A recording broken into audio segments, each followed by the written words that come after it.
Bismillahirrahmanirrahim. Assalamualaikum warahmatullahi wabarakatuh.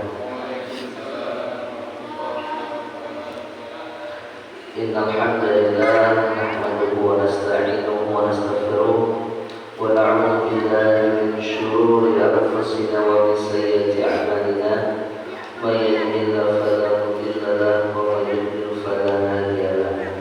Wa asyhadu an la ilaha illallah wahdahu la syarika lahu wa asyhadu anna Muhammadan 'abduhu wa rasuluh. Faqala Allah ta'ala fil Qur'anil 'azim, a'udzu billahi minasy syaithanir rajim. Bismillahirrahmanirrahim. Qul in kuntum tuhibbunallaha fattabi'uni yuhibbukumullah wa yaghfir lakum dzunubakum wallahu ghafurur rahim. Qul huwallahu ahad, Allahus samad, lam yalid wa lam yulad wa lam yakul lahu kufuwan ahad. Rabbi shrah li sadri wa yassir li amri wahlul 'uqdatam min lisani yafqahu qawli.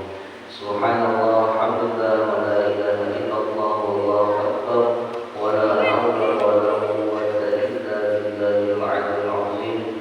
Rabbi zidna 'ilma warzuqna fahma. Amma ba'd. Alhamdulillahirabbil alamin. Puji syukur kepada Allah Subhanahu wa taala. Allah memberikan banyak nikmat kepada kita semua. Banyak sekali hal yang tak mudah untuk kita ungkapkan. Sebagai wujud itu semua adalah cinta kasih sayang Allah Subhanahu wa taala. Dan itu semua adalah bentuk dari nikmat Allah Subhanahu wa taala kepada kita. Allah Subhanahu wa taala tidak pernah salah menitipkan atau menyalurkan segala sesuatu kepada hamba-hambanya. Contoh satu, rezeki. Benarlah adanya ketika dikatakan bahwa yang namanya rezeki tidak akan mungkin tertukar. Atau pernah kita dengar istilah kalau sudah rezeki tidak akan kemana. Banyak sekali kejadian-kejadian fakta ini semua. Kayak kita mungkin pernah sholat di satu masjid, karena nggak punya kantong, HP kita taruh di satu tempat. Kadang udah setengah perjalanan mau pulang ke rumah baru ingat HP tinggal di masjid. Karena masih rezeki kita, kembali lagi HP kita. Dan juga Allah dengan kerahasiaan rezeki ini, satu hal yang sangat besar. Apa itu? Rezeki merupakan tanda-tanda juga yang berkaitan dengan maut seseorang. Apa itu? Allah tidak akan mematikan seseorang sebelum Allah tunaikan rezeki orang tersebut. Artinya Pak, kalau masih makan berarti umur kita masih ada. Karena kalau sudah tidak ada lagi usia kita, maka rezeki itu sudah Allah tutup. Nah, ternyata rezeki tanda-tanda kematian juga bagi seseorang.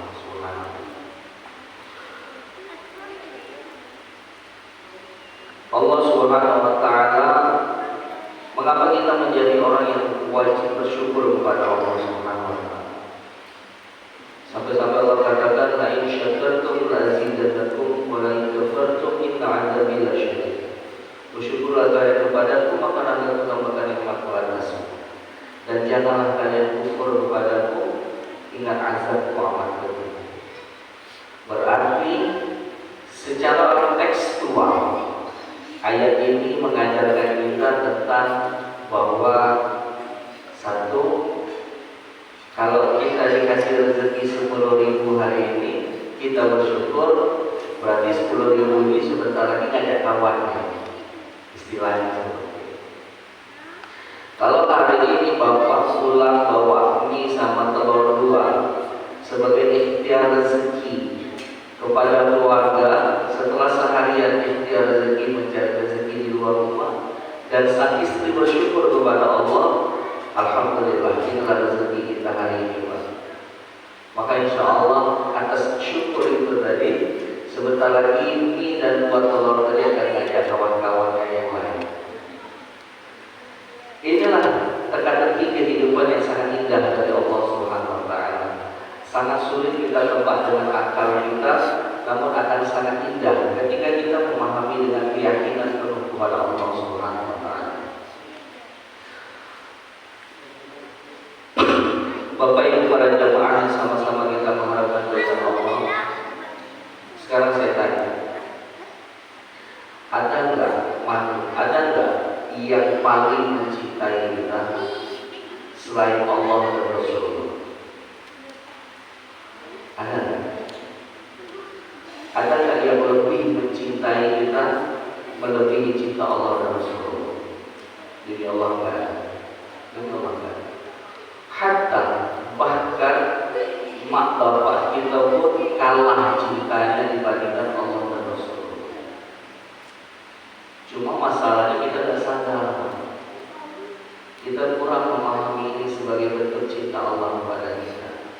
Kita ini maunya yang real baik. Kalau cinta apa buktinya? Masa Allah kita gitu kan? Ketika Allah menyatakan bahwa Allah sangat cinta kepada kita, kita tanya buktinya Allah. Maunya apa? Kalau cinta itu berikan sesuatu kepada kami. Ini salah cara memahami kasih sayang Allah seperti ini. Ternyata banyak sekali hal yang besar terjadi dalam hidup kita, tapi kita tidak menyadari bahwa itu adalah cinta dan kasih sayang Allah. Contoh sederhana. Siapa yang pernah kalau tidur telinganya masuk semut?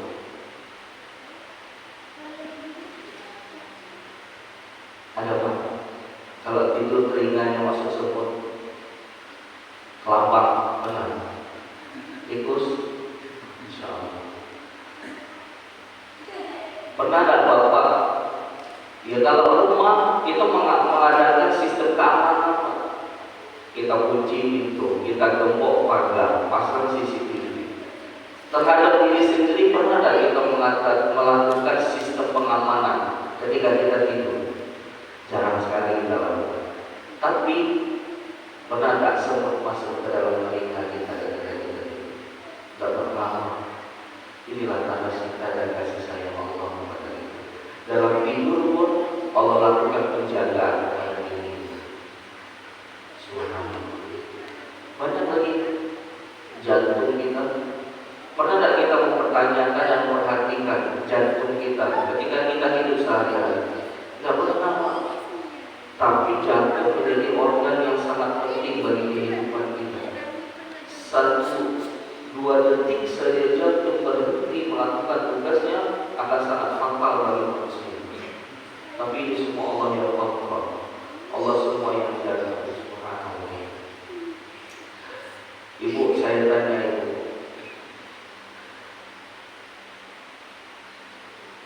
ibu gelombang hidungnya arahnya kemana? Ke bawah. Ya kan? Pernah gak kita membayang ibu Allah ciptakan gelombang hidung kita ada ke atas? Sekarang Allah berhak menciptakan hidung kita lubang ke atas? Berhak? Sangat berhak. Ya karena Allah yang menciptakan. Tapi Allah ciptakan dengan role model lubang hidung itu ke bawah. Bayangkan kalau lubang hidung itu ke atas, ketika hujan macam mana? Masya Allah. Ternyata sungguh luar biasa penciptaan Allah Subhanahu wa Ta'ala. Kemudian telinga. Sebesar apa telinga kita Pak? Telapak tangan itu tak pernah dilebihkan. Telinga kita lebih kecil. Tapi pernah gak kita membayang kalau Allah menciptakan telinga kita sebesar telinga gajah? Kalau malu kan kita tutup ya gitu kan. Tapi Allah ciptakan kecil telinga kita sesuai porsinya. Inilah keindahan ciptaan Allah SWT pada diri kita yang kita jarang menyadari itu. Maka Allah mengatakan la in syakartum la azidannakum wa la in kafartum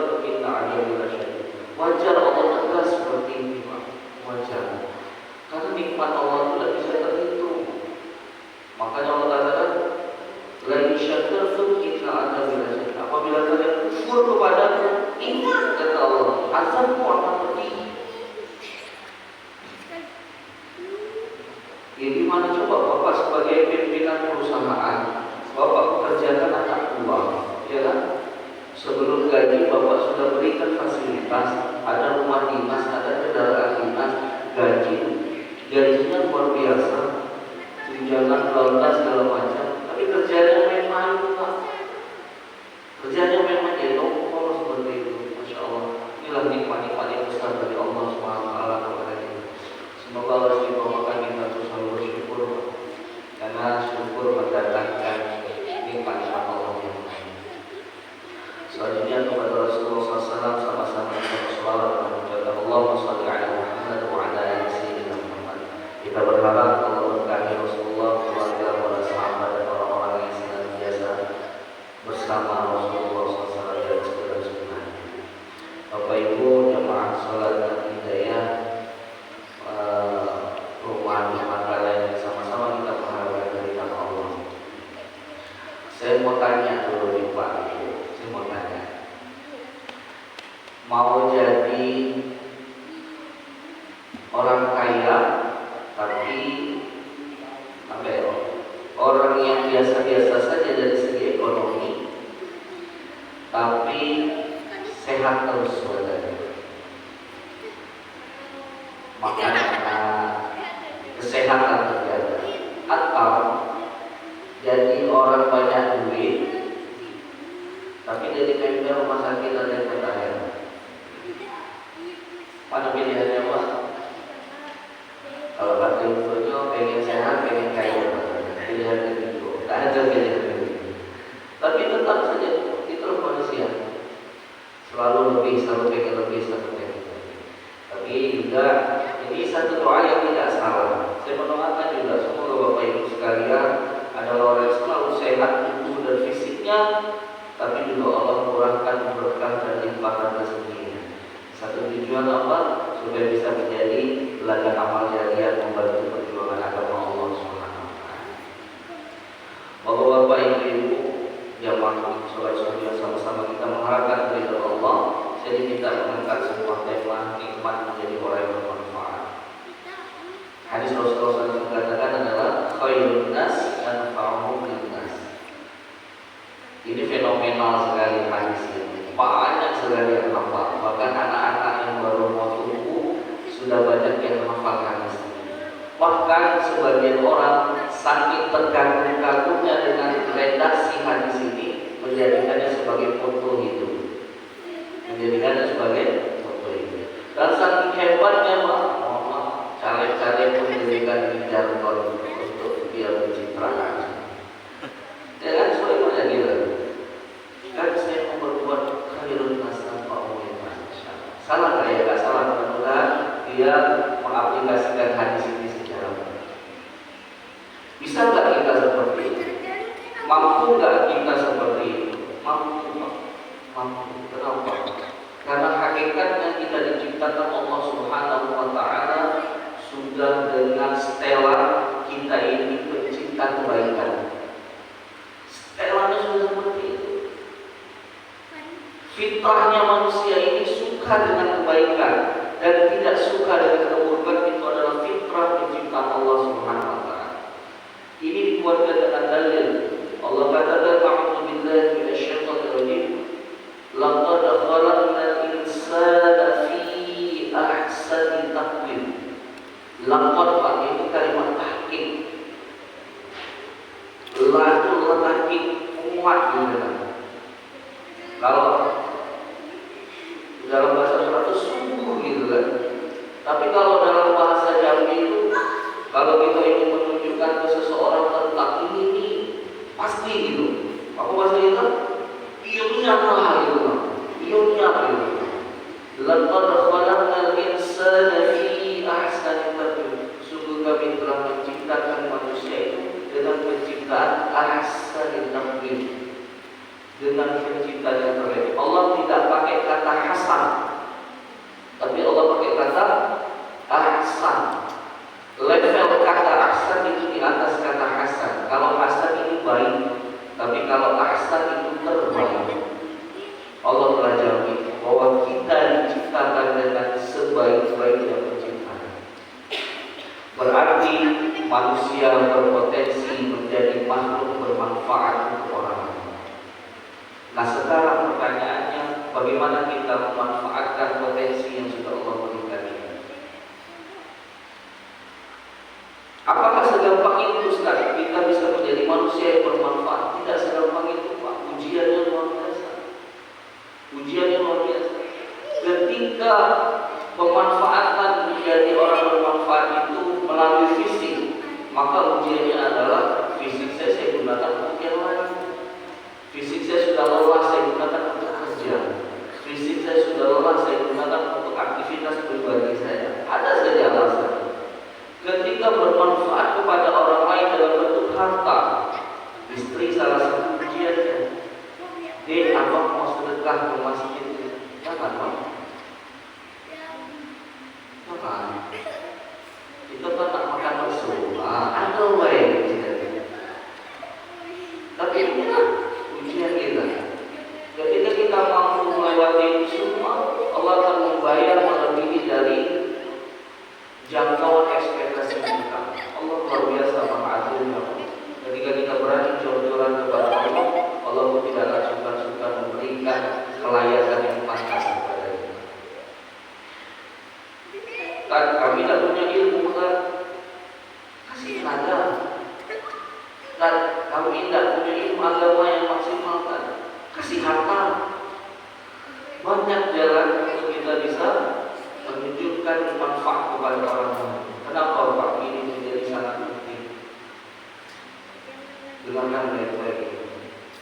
Karena kita tidak bisa menjamin kembali kepada Allah dengan apa yang kita lakukan hari ini menjadi sebuah jaminan bahwa kita sudah pasti selamat di hadapan Allah Subhanahu wa taala. Maka karena itu kita perlu membuat jaringan amal kita supaya ada penyelamat lain, ada penolong lain di luar amal-amal yang kita lakukan. Bahkan ketika kita merasa cukup dengan amal yang kita lakukan untuk kembali kepada Allah Subhanahu wa taala, maka itu tanda-tanda kesombongan hadir dalam hati kita. Sedekahnya berdosa, berbagi berdosa, cukuplah dengan amal saya saja. Dia merasa cukup dengan amalnya, ini tanda-tanda kesombongan dan kehancuran kehidupan kamu. Jadi apa hal yang perlu kita buat dalam hidup kita, Pak? Ini yang menjadi pemikiran saya dan sering saya sampaikan juga. Ada dua hal yang perlu kita kejar selain kita memperkuat dan memperbanyak amal pribadi. Satu, kita harus mengumpulkan sebanyak-banyaknya orang yang mendoakan kita. Kita harus punya orang-orang yang mendoakan kita. Yang kedua, kita harus memperluas seluas-luasnya amal jariah kita. Bagaimana kita bisa mendapatkan orang yang mendoakan kita? Gak mungkin Pak orang akan mendoakan kebaikan kepada kita kalau secara muamalah kita buruk hubungannya dengan orang lain. Gak mungkin. Gak mungkin Pak kita mendapatkan orang yang mendoakan kita ketika kita Allah lebihkan hartanya, kita menjadi orang yang kikir dalam hartanya. Kalau kata guru kita itu dalam berdoanya ada 3 hal. Satu, mendoakan orang. Kedua, minta didoakan. Yang ketiga, saling mendoakan. Kalau ini terjadi Pak, Masya Allah. Makanya Pak, terkadang kita lihat orang-orang kaya yang dia mengerti tentang fadilah sedekah ini, kadang dia tidak terlalu banyak ilmu agama, dia cuma dengar kalau sedekah itu kita akan dilipat gandakan 10 kali lipat hartanya kepada Allah. Kadang bukan itu pula Pak yang dia kejar. Kadang yang dia kejar itu adalah ketika dia berikan sesuatu ke orang lain, yang dia kejar apa? Lisan doa yang keluar dari orang itu. Ini Bu, saya dari segi sedikit, silakan dia ambil. Itu Masya Allah Pak, orang yang diberikan Muhammad, terima kasih banyak, semoga rezekinya berlimpah padanya. Itu kadang cuma yang boleh dijawab. Kenapa? Kadang kita butuh. Ingat orang-orang yang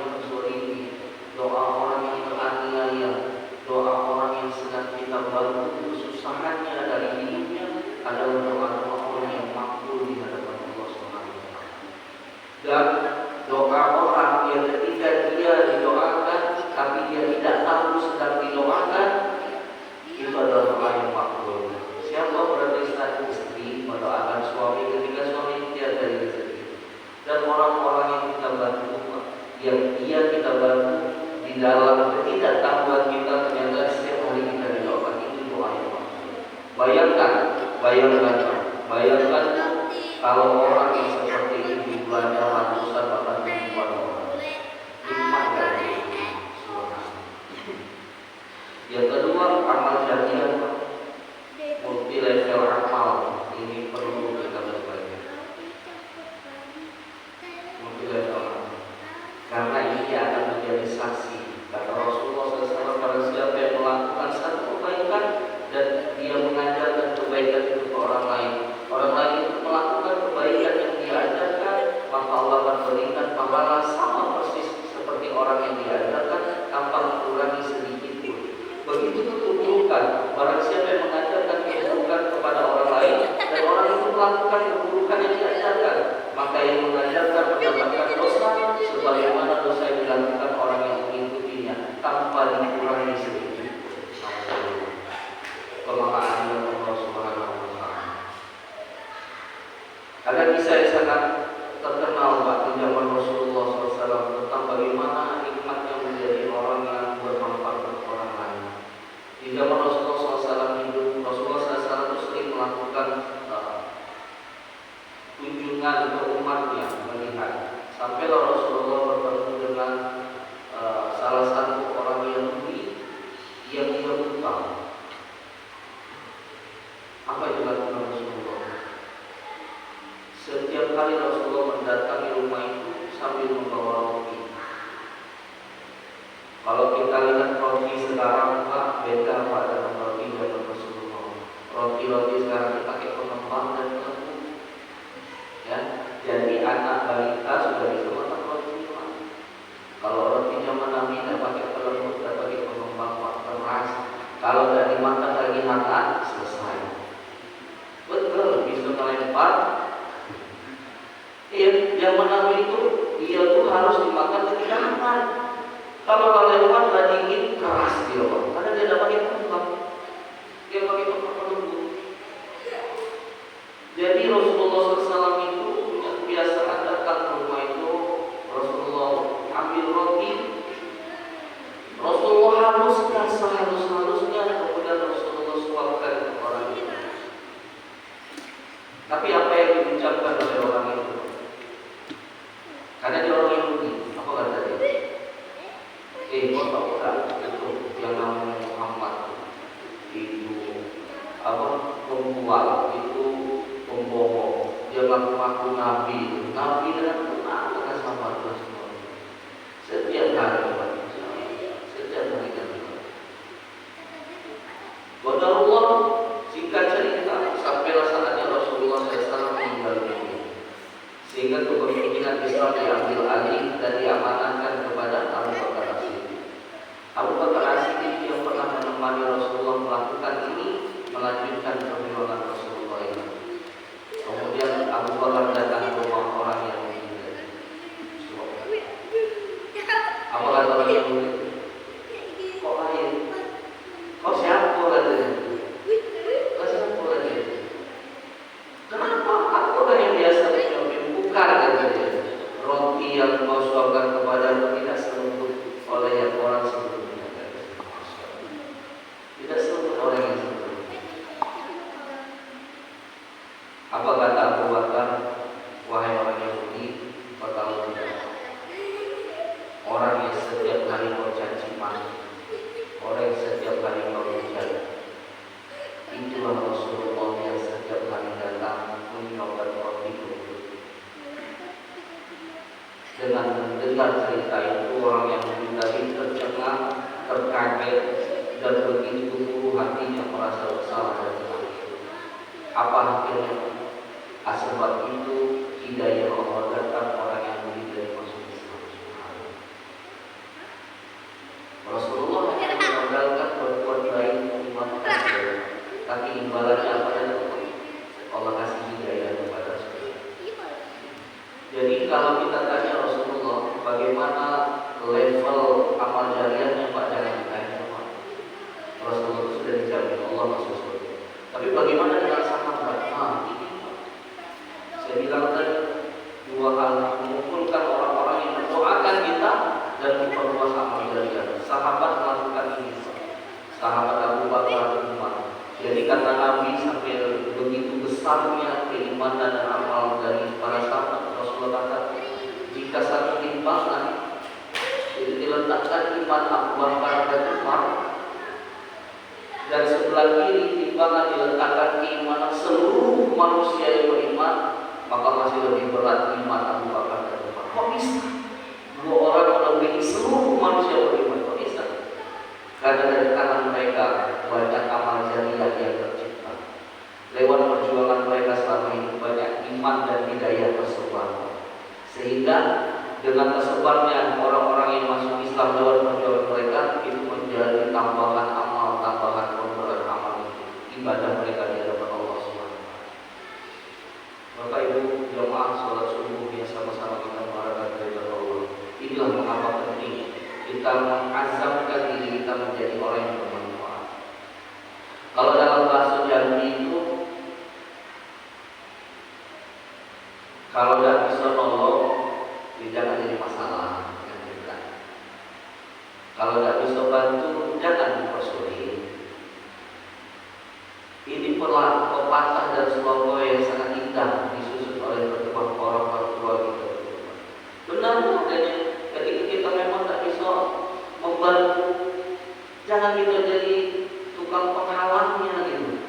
Hari kita balik karena bantu kita bacot yang luar biasa, ya dusta itu tambah lagi gitu. Aja lah manusia kita. Sehingga kalau sudah begini, apa yang dicatat sebagai catatan amalnya gitu. Bapak Ibu yang sama-sama kita mengharapkan keridhaan Allah SWT. Beberapa hal yang menjadi catatan mengapa seseorang itu perlu menjadi orang yang bermanfaat. Satu, orang yang bermanfaat buat orang lain, hidupnya akan punya arti dan tujuan yang jelas. Punya arti dan tujuan yang jelas. Kenapa? Karena ada target-target yang akan dia buat dalam hidup. Ketika dia menginfakkan tenaganya, baiklah, saya tidak punya ilmu, saya infakkan tenaga, saya akan bersifat ke masjid. Ini menandakan arti dan tujuan hidupnya jelas. Tapi orang yang tak pernah terfikir dalam akalnya untuk bermanfaat bagi orang lain, maka tidak ada controlling dalam hidupnya. Sehingga waktunya terbuang sia-sia. Masalah waktu ini penting dalam hidup kita. Banyak orang lupa dan lalai dari waktu. Kata Dr. Saiful Bahri, seorang maestro muslim, dia katakan ada 193 kali Allah katakan dalam Al-Quran kata yang bermakna waktu. Bisa sebanyak itu, Pak, melebihi kata zakat dalam Al-Quran, melebihi jumlah kata sabar dalam Al-Quran. Kalau sabar itu 141 kali Allah katakan dalam Al-Quran. Ini 193 kali Allah katakan masalah waktu. Ada Al-Quran waktu rumah, ada al-lail yang artinya malam, ada an-nahar yang artinya siang. Semuanya bercerita tentang sebuah peristiwa kebaikan, kabar gembira dan ancaman-ancaman di dalam. Dari Imam Syafi'i mengatakan, al-waktu kas-sayf, waktu adalah pedang. Barang siapa yang bisa memanfaatkan waktu, maka dia akan pandai memainkan pedangnya. Dan barang siapa yang tak pandai memanfaatkan waktu, maka bersiap-siaplah dia akan dicabik-cabik oleh pedangnya. Ini adalah pesan nasihat yang sangat luar biasa. Saya lanjutkan sedikit soal waktu ini. Ada kisah yang sangat menarik, Bapak. Ada seorang wanita tua ditanya oleh wanita lelaki muda tentang waktu ini. Wahai wanita, wahai nenek, berapa usiamu? Usiaku 10 tahun. Bagaimana mungkin wanita yang lehernya sudah keriput, kantong matanya sudah menghitam, ngomong usianya 10 tahun? Percaya tak? Tidak mungkin kita percaya. Tidak mungkin kita percaya. Pada percaya usiaku 10 tahun? Tidak percaya. Akan aku kasih tahu dirimu kalau aku benar-benar 10 tahun. 0 sampai 15 tahun aku belum akil balik. 15 sampai 25 tahun aku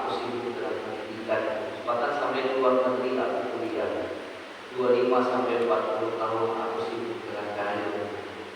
40 sampai 50 tahun aku sibuk dengan rumah tangga. 0 sampai 50 tahun aku jauh dari agama. Aku jauh dari ibadah. Aku jauh dari ketaatan kepada Allah. 50 sampai 60 tahun Allah beri aku hidayah. Allah beri aku petunjuk. Allah beri aku hidayah. Inilah usia aku yang sebenarnya. 50 sampai 60 tahun, 10 tahun inilah usia yang aku gunakan untuk menjadi hamba kepada Allah Subhanahu wa taala. Nah, pertanyaannya kepada kita, usia kita berapa sekarang? Umur kita berapa ya? Kita mungkin 40 tahun Pak, tapi bisa jadi usia kita cuma 2 tahun di hadapan Allah. Usia kita 35 tahun, mungkin bisa jadi hanya 5 tahun usia kita di hadapan Allah. Semoga Allah berkahi usia kita yang terbaik. Semoga sampai akhir hayat hidup kita, usia kita betul-betul kita gunakan mengumpulkan amal-amal seluas-luasnya di hadapan Allah Subhanahu wa taala.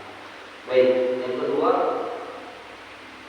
orang yang bermanfaat hidupnya akan menjadi orang yang dicintai oleh orang lain. Ini fakta. Cerita saya ulang tentang orang-orang dengan kehadiran. Nah, kita berharap kita ini menjadi orang ketika kita tidak ada, orang merindukan dan menanyakan diri kita. Wah, ini luar biasa. Di mana Bapak Fulan kok subuh tadi datang Pak? Kok beliau sedang sakit? Yang lain nanya lagi, kok saya datang Bapak? Banyak yang nanya. Tapi alhamdulillah kalau sholat dia dapat. Mana sih Fulan tak ada? Ya alhamdulillah lah, syukurlah jadi. Kalau bisa selama-lamanya udah ganti ya Allah. Kalau sudah macam ini gitu Pak, ini alamat buruk gitu. Ya, karena berkata orang tahunya ini kita keburukan sedekah. Jadi kita tuh jangan sampai ketika kita hidup menjadi contoh buruk dalam artian begini. Ketika seseorang berpikir, aku tak mau jadi orang buruk kayak si Fulan, jadi kita itu ditetapkan oleh manusia sebagai role model kehidupan, keburukan dalam kehidupan. Tapi kita mau sebaliknya, sering ibu-ibu itu ngomongkan, nah jadilah kayak si Fulan Fulan, enaknya akhlak katanya gitu. Nah itu luar biasa gitu. Tapi kalau emaknya ngomong kau jangan kayak gitu, mana mengajar anak Tuhan kalau itu berlimpah kalau dapat label yang gini. Satu orang kan label itu kayak gini akan teringin gitu. Bayangkan kalau si RT melabeli gitu macam itu. Bagaimana ketenangan hidup kita di RT? Bagaimana ketenangan kita di tengah-tengah masyarakat? Jadi kita kehilangan ketenangan kehidupan ketika kita tak bisa bermanfaat kepada orang lain. Tapi sebaliknya ketika kita bisa bermanfaat untuk orang lain, subhanallah, kita akan menjadi manusia yang dicintai dan akan dirindukan oleh orang lain. Nah, potensi menjadi manusia yang bermanfaat buat orang lain itu banyak sekali Bapak Ibu. Secara pribadi saya yakin Bapak Ibu telah melakukan itu, baik skalanya kecil maupun skalanya besar, baik secara pribadi maupun secara bersama-sama. Saya yakin ada, pasti ada. Nah, ada satu hal yang sangat luar biasa yang menjadi peluang buat kita, salah satunya di rumah Allah Subhanahu wa taala. Memperhatikan rumah Allah sama juga dengan memperhatikan hidup kita. Memperhatikan rumah Allah sama juga memperhatikan keberlangsungan kebaikan kita. Saya pengalaman jadi marbot Pak, insyaallah. Jadi marbot berapa tahun ya? Kalau ini masih dari tanah, saya jadi marbot tak langgar di jalan, tidak ada batasan lagi Pak. Cuma bot saja membatas antara jalan sama teras langgar yang sudah dimulai. Terus sudah dikeramik alhamdulillah. Cuma masalahnya Pak, jalan ini tanah liat. Asal kering, saya nyapu. Belum sampai ke ujung saya nyapu, ini ada apalagi kalau hujan, insya Allah. Karena dia naik-naik perahu. Tapi itulah keindahan ujian. Nah, tapi di situ juga saya banyak belajar dan dapat ibrah dari Allah SWT ketika menjadi makhluk ini. Satu hal yang sangat besar saya dapatkan adalah pelajaran tentang kesabaran. Dengan kesabaran itu bermanfaat bagi hidup saya selanjutnya sampai nanti. Karena cara Allah itu kan begini Pak. Allah itu akan menguji kita pada hal yang kita takuti atau hal yang kita cintai. Allah akan menguji kita itu terus. Contoh sabar. Ketika kita adalah orang yang susah sabar, maka kesabaran itu akan menguji terus. Takut gelap, maka takut gelap itu akan Allah uji terus untuk hidup kita. Nah, berarti berlaku untuk semuanya Pak. Takut miskin, takut kelaparan, takut duit habis. Ketika kita punya pemikiran dan kekhawatiran akan hal-hal itu, maka itu akan Allah uji terus pada diri kita. Kapan selesai? Ketika kita berani melawan itu semua. Ketika kita berani melawan itu semua, kita terverifikasi, kita lulus, maka kita akan beralih kepada ujian yang berikut. Nah, ternyata masalah kesabaran dan syukur ini adalah tema yang sangat-sangat fenomenal dan tidak akan pernah selesai sampai akhir zaman. Tapi kalau kita tidak pernah melawannya, maka selamanya kita akan menjadi manusia yang tidak bersabar dan manusia yang tidak pernah bersyukur kepada Allah SWT. Baik Bu, rumah Allah adalah aset besar untuk kita menitipkan amal-amal jariah di dalam. Nah, kalau kata Ali Qudri, bangunan ini terbentuk karena bersatunya berbagai elemen. Satu contoh corak. Mengapa terjadi tiang yang kokoh sebagai fondasi menopang atap dan segala macam? Karena dia adalah corak. Apa saja unsur-unsur di dalamnya? Ada besi, betul? Ada batu kerikil, betul? Ada pasir, betul? Ada semen. Kalau ada besi, ada pasir, ada semen, besi, kerikil, semen, dan tidak ada pasir, ya tidak. Atau sebaliknya, ada semen, ada pasir, tapi tidak ada besi, bahaya Pak. Tapi semuanya harus bekerjasama. Tapi ada satu hal Pak, yang dia sangat lemah, tapi ternyata sangat besar fungsinya. Air. Mau ada semen, ada besi, ada kerikil, pada kaki air yang tidak ada pernah tegak. Nah kita minimal dari air seperti ini loh. Kita lembut, dia lembut, tidak punya kekuatan yang besar, tapi dengan adanya air dia bisa mempersatukan semua. Masjid sebagai sentral buat itu semua. Manfaatkan waktu kita, apa yang bisa kita berikan, tenaga kita, untuk kita mengumpulkan amal jariah sehingga kita menjadi orang yang bermanfaat. Ibu-ibu, sebarkan. Ayo ibu, sebuah kita makan gorengan di masjid itu bebas saja. Jangan bahasa subhanallah. Kita akan mendengarkan firman Allah subhanallah. Tidak ada perlu itu. Ayo kita makan gorengan subuh-subuh di masjid. Dengan kalimat sederhana begini saja bisa jadi bentuk bermanfaatnya kita kepada orang lain dan tertolongnya agama Allah SWT. Allah tidak akan main-main. Sekecil apapun yang kita korbankan di jalan Allah, akan Allah bayar mahal kepada kita semua. Nah, itulah tadi hal-hal yang membuat kita hal-hal yang dampak dari kita bermanfaat buat orang lain, hidup kita menjadi berarti dan punya arti tujuan. Kemudian kita menjadi orang yang dicintai dan dirindukan oleh orang lain.